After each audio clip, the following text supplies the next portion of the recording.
Hey, and welcome to episode 11 of the Let's Run Social podcast. Matt Rubus can't be with us today. So today we've been joined by my co-founder, James Urquhart. Hello. And we're going to discuss how and why we set up this business of Facebook advertising. But not to bore you, it's not going to be about how we got on that journey. That's going to be a little bit of backstory, but then it's going to be really speaking to James more about how exciting this is for a company, for a small business, for a freelancer, for someone wanting to set up an agency, opposed to me and Matt just talking about the ads all the time. So let's get on with it.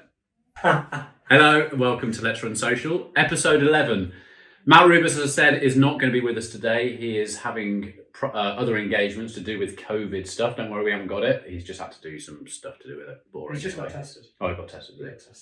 We're joined today by James Urquhart, who is the co-founder of Let's Run Social. And we brought him in today because I thought it'd be really interesting to discuss with you guys. Yes, we're a Facebook ad agency, and it brings in, James basically runs the front of house, whereas I run the back of house, which is all to do with the ads and the delivery and all that sort of stuff.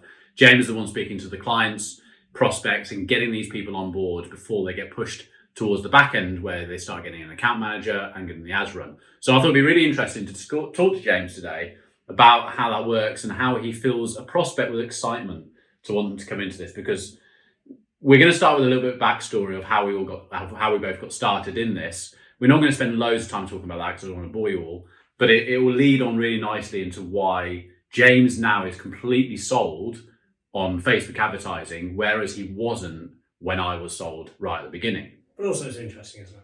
Yeah, it is interesting. Because the reality is that it's not like some backstory of, oh, we're friends from school, all that shit. No. It's just the reality of, where we were.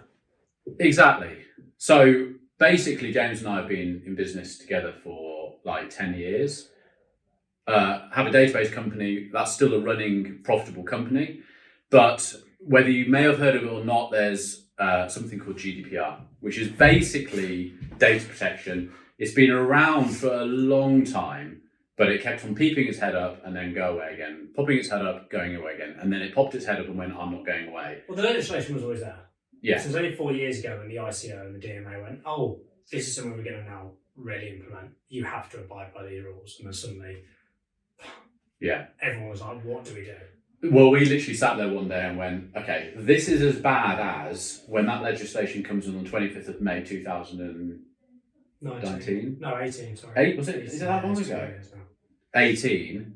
We could shut up shop and not walk back into the office the following day because we're a database company and it's all data protection. So it was that worrying. So we knew we had time to sort something out because we knew it was coming. We just didn't know what the legislation was. So the first draft was released 2 years prior, so it was 2016. So we started going. It was early 2017. It started while the first draft came out. And that first draft essentially said, unless someone has double opted in for your product or service from prospecting or a customer, you can't target them, you can't market to them, you can't even communicate with them. Yeah. So it was only then, if you remember, we sat in the meeting room in our old office that day and went, well, what are we going to do? Because we're not Germany, where we've got double opt-in. People aren't going to double opt-in to receive marketing material. Mercedes-Benz, his customer base, aren't going to double opt-in. So someone like Mercedes couldn't then call a customer that has a car release based on that first draft. So you and I sat down that day and goes, look, the reality is it probably is going to, adapt. We need to be ready for it. But if it doesn't, we need to at least have something going that we can feed our families. So I kind of went into, I'm going to move so that people on the YouTube channel can see it's properly. No one's watching. And then I'm not. Don't be fooled. The stats say different. So how many people have watched the first lot? Oh, really? Yeah, a lot of people. How many? A lot. I don't know. We're towards into the three figures now. Really? Yeah. God. Suddenly you get nervous. YouTube. Your mum. So that came. So that was obviously where it was. So it was kind of like, okay, well, we need to use our skills to go somewhere. Now, email marketing, we've been doing a lot of, and we were taking like a 750% return on email marketing. So we understood the statistics of email marketing, how many emails went out, how many got clicked, how many conversions you had, all this sort of stuff. So all that knowledge and the data analytics that we know of and used every single day, it's like, where can we put that? I started looking at Facebook, and then when I went into the back end of Facebook, and saw what could be done, it was like, actually, we could really use our skills of data analysts in this area, because yes, it's putting a post out on Facebook as an ad and getting someone to click, but what happens after that is that's where the money is. That's where the conversion is. Because we've seen already in the amount of time we've been going, agencies that are far bigger than us making absolute dog shit of the advertising for some of the clients that we've taken on. We're not going to be beat around the bush. It's just appalling, isn't it? Well, the problem is it's frustrating because those companies that have employed that agency are under the assumption that Facebook should work for them. Yeah. It's not a can, it's a should. Then they test it, and what they don't realise is that these agencies are just traffickers. You know, that's what they're doing. Most agencies are traffickers, but what they're not doing is wondering and pondering on what is that post-click conversion, and then how do I get that cold prospect into a live customer or a lead. Yeah. You know, if you look at some of the companies that we've brought on since we've gone live, and they've tried Facebook. Thankfully, they've given it another go with us. But originally, it was just impressions or clicks. You know, not even landing page views. Absolutely. But I remember going back to the early stages. So I was essentially in the back room, wasn't I, in their old offices, and it was like, right, I'd helped a CrossFit gym get from it was about to go under. It had like 20 members, and I'd basically built a funnel, a very, very simple funnel of someone literally seeing an ad and saying, hey, you're looking to get fit, blah blah. Here's join us for three free CrossFit classes, and that went up to like 160 members in like 4 weeks. Then you were like, that's interesting. And I remember our sort of first analysis of it was just like, okay, we get these companies in, and we were thinking a bit along the lines of the traffic side, because it was like, we've just got to get good at driving someone to their website or driving someone to a landing page. But then I was like on the fence of like, but there's no longevity there, because they're going to get to the point of going, well, how do we make these people convert on a website? That's where most agencies that we come across, even if they're saying they're experts, do, don't they? It's just like drive traffic, and then put it on a lifetime value for a month or 3 months with a decent budget, come back and go, oh, it didn't work. Whereas we completely use data and conversions and all the ways that we talk about on these podcasts to make sure something converts the whole way along the funnel. So, you know, all we are is reverse engineering what our goal is. Yeah. It is. That's essentially all we're doing. Well, we just had that call, didn't we? And it was like, okay, what do you want? Well, I want these people to buy my course at the end and become, you know, love me and want to watch me and blah, blah. Okay, so we need to reverse engineer it. She's spoken to something like 10 of her agencies. And, you know, I think I was pretty the only one that said you don't need to spend a lot of money.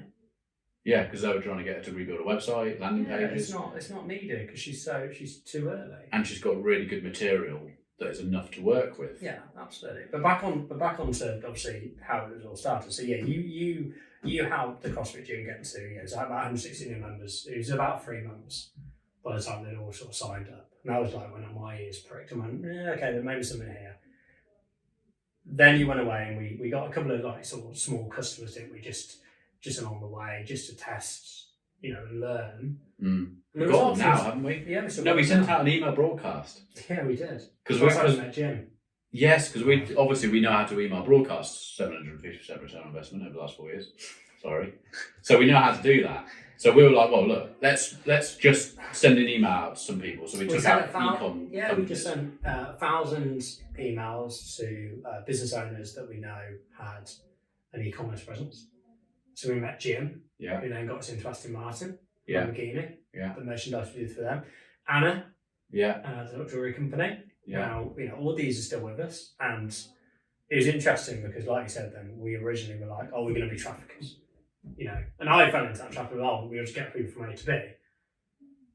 But it was only when we then realised that you're right, there's no longevity in that, and we'd be like every other fucker out there who's going, oh, why didn't they sign into the next 12-month contract? Exactly. Because you maybe no money. And more than normal at this moment in time. Everyone's going to come back in 2021 when there's a vaccine out and the world is fighting for business to get themselves back to where they were.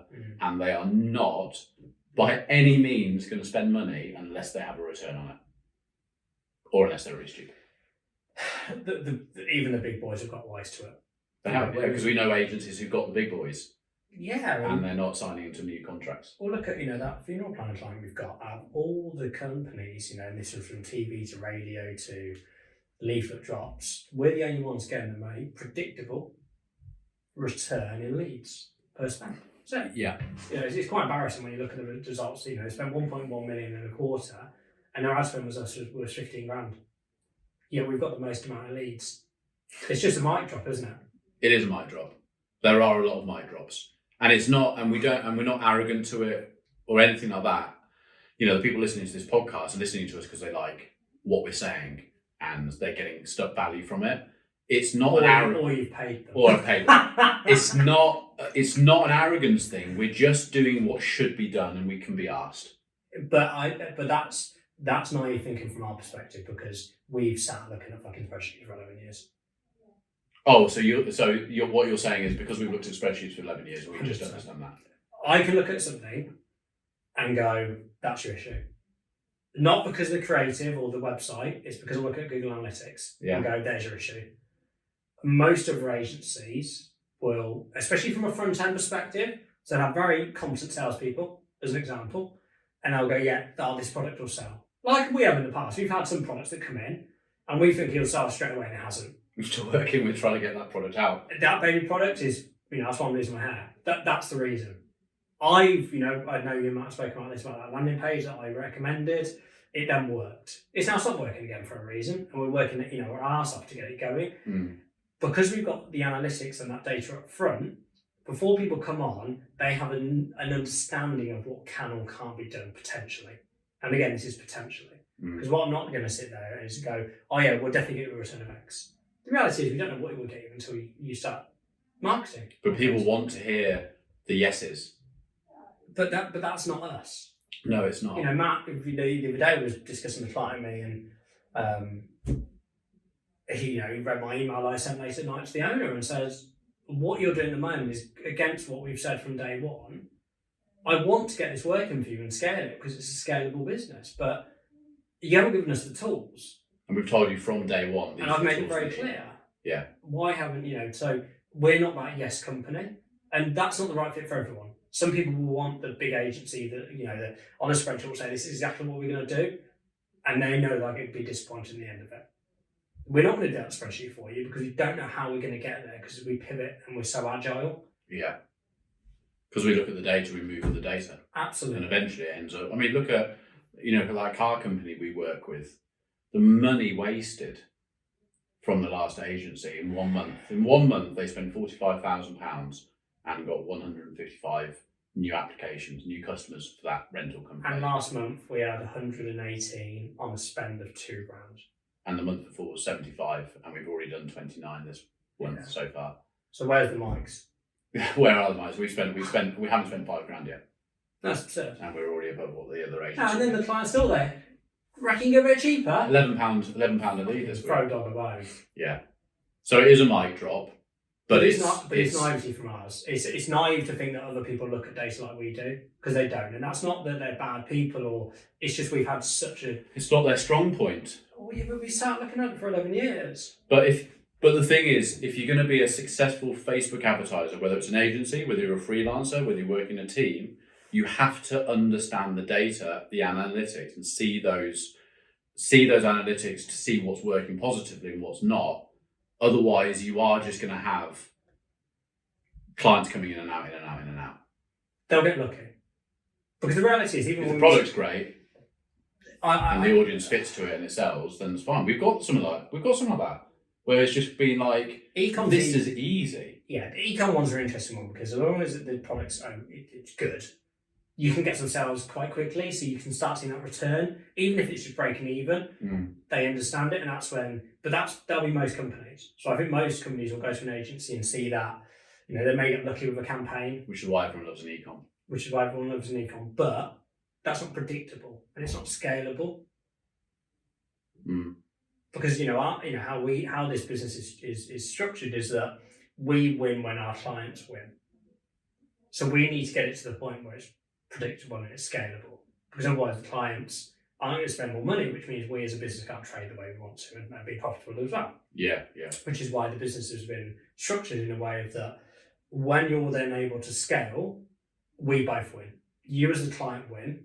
So we're not going to have these $4,000 setup fees.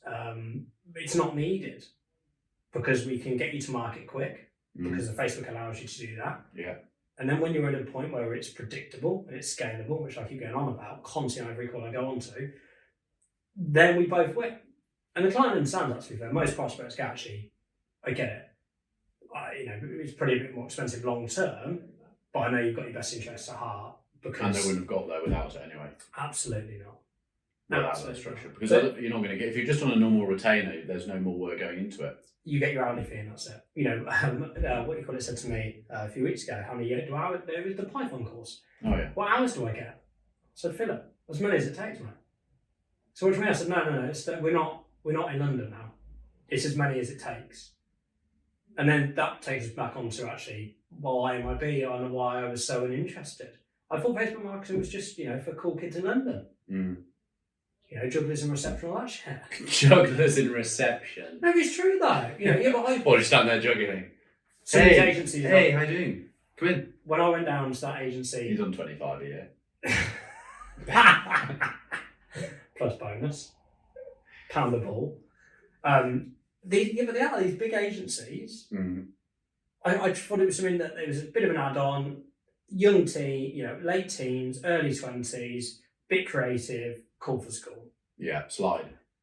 It was only when that back end of data came in, I was like, okay. Yeah. And then when you did with the CrossFit gym, and then knowing what we had to do with MIB, because we weren't in the place where we had loads of disposable money, we had to learn how to convert. And I think this thing comes on to the second naivety, that when we look at other agencies, like, why aren't they seeing it? We've got 11 years of data, which is fucking painful just thinking about it. The second one is we've not been in a case, in a position where we can just throw money at the wall. Anything that we've done, whether it's email marketing, whether it's PPC, where we use the agency up in Manchester, we've had to make sure their conversion rates are great so we essentially can pay our mortgages. So we've been that company, we've been them that haven't got a lot of money and they need it to go as far as possible. Yeah. So it doesn't matter if you're a big blue chip who works for us or you're Robert down in Portsmouth selling pork scratchings. Your money's still your money. And we're still seeing it like that. Like that girl we just come off the phone to then, Zena. I made it, she's got a budget of around 4,000 and she said, this is a lot of money for me. And I said, no, absolutely. This is your money. And it's seen like that here. It's not seen as, it's just, a little client down the road that is a Mercedes, as an example. You dealt with in the same way. So I think because we've been able to see and work to converting cold traffic and warm traffic ourselves, all we've just done is 11 years of that knowledge has then been brought over to Facebook marketing for our clients. Absolutely. So when we're seeing these traffic bottlenecks, we're then saying, well, we'll try this. Because we've been there, we've done it for 11 years. You just want it to work. Absolutely. For them. And then you keep the client because they're not going to go anywhere. If they're happy, and they're getting the conversions, they're not going to go anywhere. Well, no. Yeah, because then you've got the discussions. What other things do you bring to that funnel? Which is that's in our business model when the time's right with the right people, which helps with keeping clients on because you bring more things that you're becoming very, very good at for them, which help their entire funnel. Because most agencies will just outsource. I mean, look, agencies outsource to us. A lot of agencies outsource to us. So when you go onto the websites and they're like, Facebook advertising, it's funny how there's not much written about it. Well, it's the same with them, isn't it? There's not many proposals like ours that say, hey, this is your proposal on page 2. This isn't actually a proposal. Because anything proposed is bollocks. What does it say on it? It literally says, first page is, here's your proposal. Obviously, it looks a bit fancy, all that crap. And then the second page is, this isn't your proposal, because anything we propose now will be bullshit. And it's true. Because we don't know. I don't know. I can give you some average industry stats or people who work with in the same industry as you that they're getting, but I can't hang my hat on it. And that's where that predictability and scalable comes in, because once it is that, we can hang our hat on it. And we can say, if you give us X, we can create you Y. Look at Anna. We can pretty much guarantee her 3 times her revenue. Every month. Literally, easy. Year on year. Yeah. Originally, she had 2 social media girls in the house doing that for her Yeah. at their wage. 18 grand a pop. Where's these mics? But it's I can't drop the mic that we're recording on because it's going to really hurt their ears.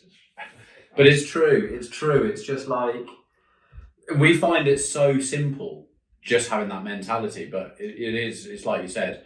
We've had 11 years of having to figure out that mentality, and It's not even the mentality, companies though. have to be so careful when they go into an agency because, like even in the other business, we won some big contracts with some big brands.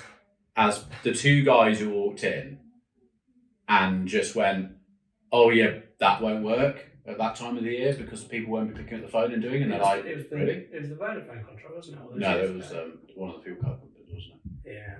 But even Vodafone as well. And it's the same with that. Because we had a call centre, so it was like in the holidays and summer holidays, your call rates are going to go way down, so you have to average out the whole year. No one else has told them that, and they're just like, no one's ever said that. We were just being honest because all you're going to do is pick up the phone in July and go, "What the hell's going on?" Again, it comes down to that having your best interest at heart and just being honest. Yeah. Because we want all our clients to be happy, whether it's our data business or Electron Social. We want all our clients to get exactly what they want. And again, going back to the data side, is that because we go to such granularity with our data, I'd rather someone buy a list off us, which is a lot less volume, but better quality. And again, it comes down to our work at Electron Social, is that we'd rather you have a niche amount of clicks so that your conversion's better, so you're getting the right people to your website. Yeah. Rather than, unfortunately, here's your impression number. Look at the house builder that I spoke to last week, who are going to come on board. They had all these campaigns going. Click-through rate was like 5% on some of these. 6% on one, not one conversion. What's a waste of money? So what's happening on the other end then? Because we haven't looked into it properly, have we? What's actually happening? Yeah, what's visitors doing when they get to the site? Leaving, bouncing. Well, they're bouncing because obviously the ad is resonating with them because it's a new development in their area. So I think that resonates with most people. Go and have a look. If in your village there was a house builder up the road and you got added, you click on it. So so it's not like we're going to a cold market. I do believe the click-through rate will be higher on that. But why aren't then people converting? They weren't going through to a landing page, they were going through straight to the website, which unfortunately these house builders' websites, as we all know, they're clunky. Because there's a lot of moving parts, there's houses that are coming on, there's different phases. I bought one, haven't I? Recently. Yeah, can I find the floor plan? I can't. I'm there for about 4 minutes, knowing that I'm going there every week, just have a look at a room. I don't want to be too negative to house builders because I've bought 2 and I just want to throw them on the window. But yeah, Rottweilers. Tosses.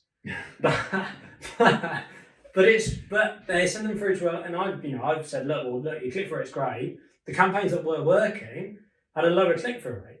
Now, I personally think they're optimising for clicks on that particular campaign. Yeah. Because the company that we're about to work with, all they're focused on is the clicks and impressions. So from the agency's perspective, like A, it's really cheap, and B, I can look really good in front of the client. I can say that. Whereas I've come in and said, well, there's no longevity there. So the client's already sniffing around someone doing it better. Well, this is a referral. So someone said, I spoke to someone, they're like, I didn't realise you could do this on Facebook. I'm like, oh yeah, you can crank this up big time. And that's when she introduced me to the house builders. Right. But again, it's that giving a shit and having, what is our actual goal? What is the actual goal for that business? Is it to provide money? Is it to provide sales? Is it leads for your sales team?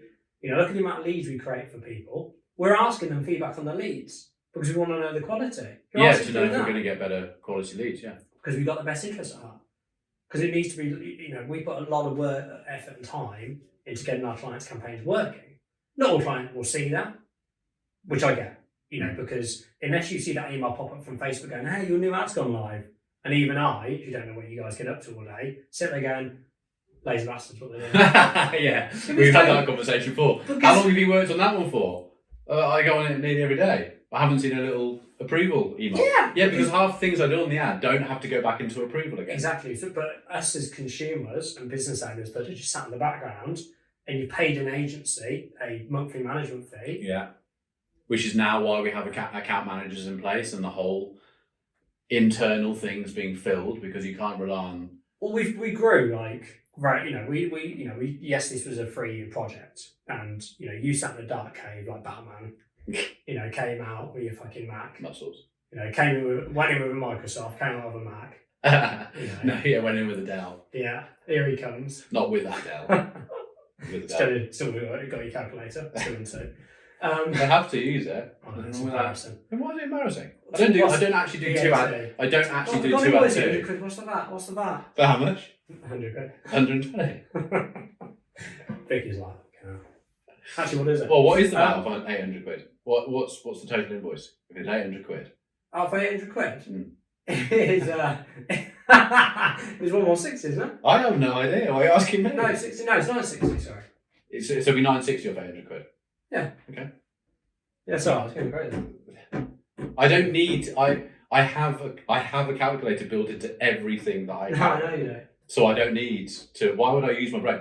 I'm using my brain for other stuff, like conversions. Like conversions. Which one do you want? Just my job. So yeah, there's a lot of like. So yeah, go on. You were talking about how cool we are. I think this is where the listeners are just like, Jesus Christ. No one's fucking listening. They are listening. We have a lot of listeners. Remember that podcasts. When someone finds our podcast, they get given the first one. I'll tell you what. I'd like to. If Zara's listening, I'm happy. Yeah. Because I love Zara. If you're listening, Zara, Ledge. So people get to see these when they go onto Apple iTunes. And yeah, stuff. no, I get the concept. I listen to podcasts quite a lot. Yeah. So it might be that only 5 people. It's not 5, but it might be that only 5 are subscribed. It's not 5. It might be that, but in 3 years' time, there could be 100,000, and they still listen to this episode. With this particular episode. Yeah. Okay. Well, if someone can email me in 3 years' time, so I've just listened to your podcast 11. Yeah. How many are there? Yeah.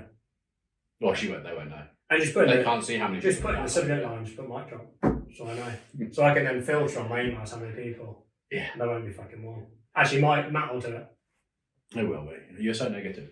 Okay, so yeah, that's. I don't know what we're even. That's how we got here, and that's basically it. I mean, we could chat here for ages. It's been like 28 minutes. That's all right. So we'll call it off. So essentially, moral of the story, James. How long you got? No, moral of the story. Facebook ads to someone who's gone, I've seen that podcast. Yeah. Make Facebook ads work for you. Facebook should work. But I think a lot of people worry too much about the icing before the cake is baked. See what I mean? So it's going to be a shit cake if it's not made right. Well, no, but they're worried about something that Is that the analogy? No, it's horrendous. It makes no difference about the icing because your website's not set up for conversions. Your business might not be set up for conversions. Episode 6. Is it episode 2? It's episode 2 of this. So I think that's big. No matter what traffic you're driving, if your website's not set up for conversions, you are fooked. I think is the word I used on my Instagram. Well, fooked. Yeah. So I think that's the moral of the story. Because you are. But you can test it quickly. You can, but people have to. You're exactly right. It's like, just like the call we just had. I think about it. You don't need to spend any more money. Your website looks great. We could actually use your website as a landing page because it's got enough on it. Yeah, it's not perfect, and we'd move loads of stuff around, but it's enough to start seeing what the data's telling us. Don't do what the other agents say. It's $2,000 for the website. And then we'll build a landing page. That's 599 quid. And then we'll do that. Also, so you know what perfect is and how it's going to convert. No. So why would I spend that when we don't know how it's going to convert yet? Yeah, reverse engineer it. Yeah, I think that's the biggest thing is that this should work for most businesses. It won't work for everyone because there's B2B, it can work. Yeah. But there's lots of moving parts with that. And lots of moving parts. But I think it needs to be part from a retargeting standpoint. It's silly not to. I think for anyone that's selling to consumers, this should work.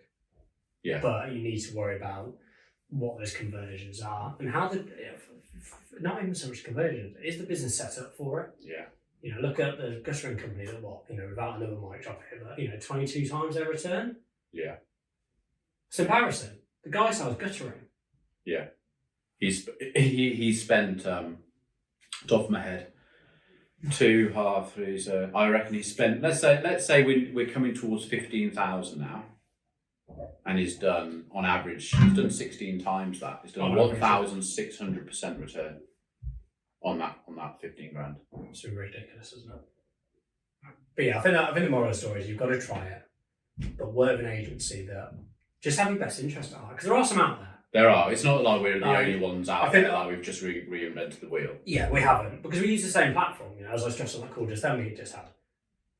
It's the same freaking platform that every other agency use.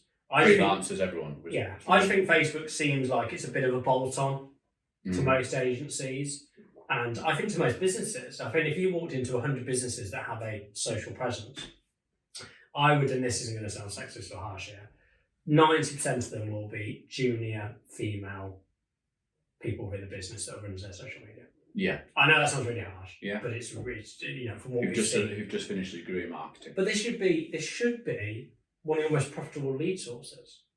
Well, a lot of people we know they're not looking after the PPC spend, are they? No, they're 60 grand a month. No, but don't worry, we'll get Jane on that. Bollocks. Yeah. Well, we know people who've come from some big agency backgrounds. Jane's listening. From big backgrounds like Disney. You know, marketing managers, marketing directors at Disney, and we do work with them, and they've agreed that most of these agencies now are just old fashioned. You're carrying your phone is your TV. How cheap it is to get. I'm not saying you use the same TV advert as you would, because if you can, you don't want to repurpose it all the time. You want to make it for social, but the same type of asset. Why would you? The money, Robert Pork Scratchings. He's doing a 16 grand TV ad to go on Sky. What, 3 o'clock in the morning? Because you'd have to be for 16 grand, wouldn't it? Well, he'll want to be on Sky Sports and stuff, and it won't be on. Or put that money into ads when we're getting a 9 times return. And he's been promised the world by this company saying he's going to make X return on it. I think they said he's going to get 6 times return. It's not going to get 6 times return. Yeah. But it's that cool trend, isn't it, of TV and Facebook, and maybe it's just I don't know. Robert's a top man, but maybe it's that bit of ego sometimes, like we all have. Even some of the marketing shows we did last year. Let's Run Social water bottles. Yeah, they cost me £200. Good use though. Yeah, they're very good actually. But yeah, you all fall into that ego trap, don't you? You all the fancy offices and that. We're from you and I point of view as having an agency, in a way. Do you like the word agency?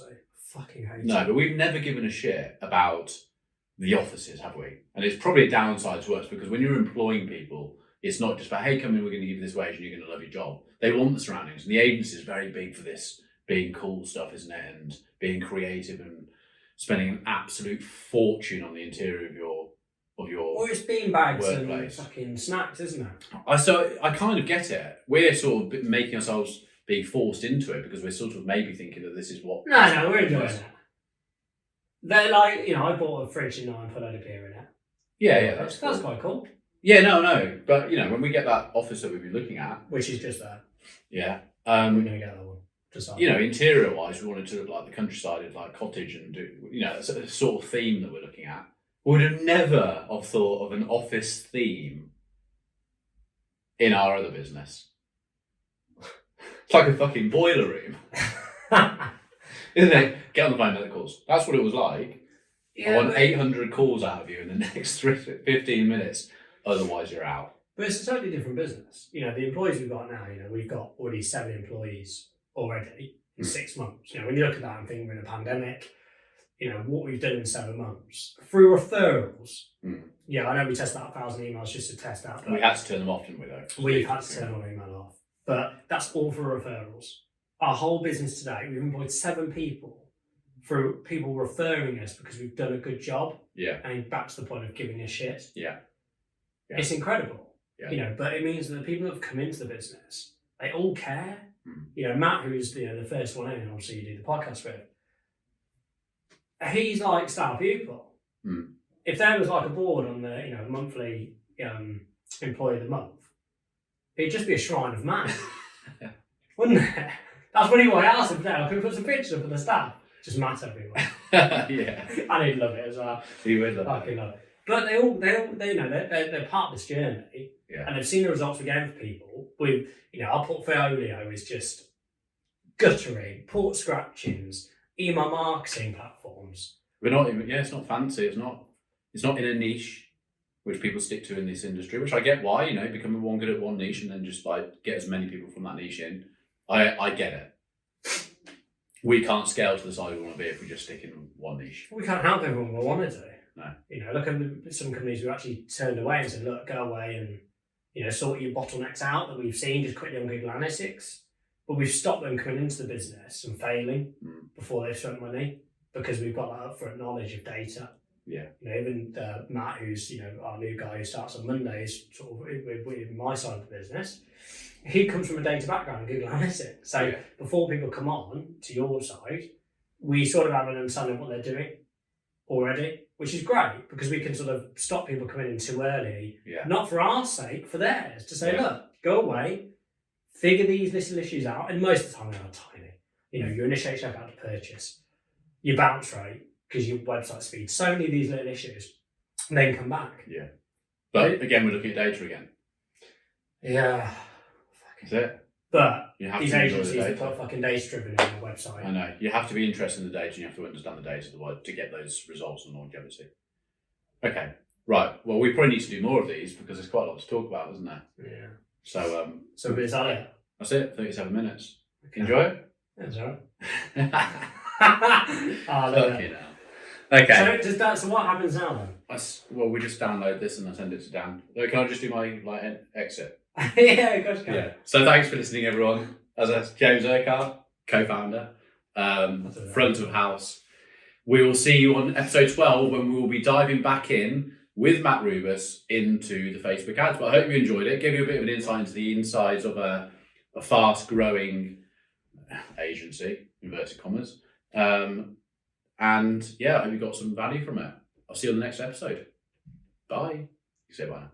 Oh, bye.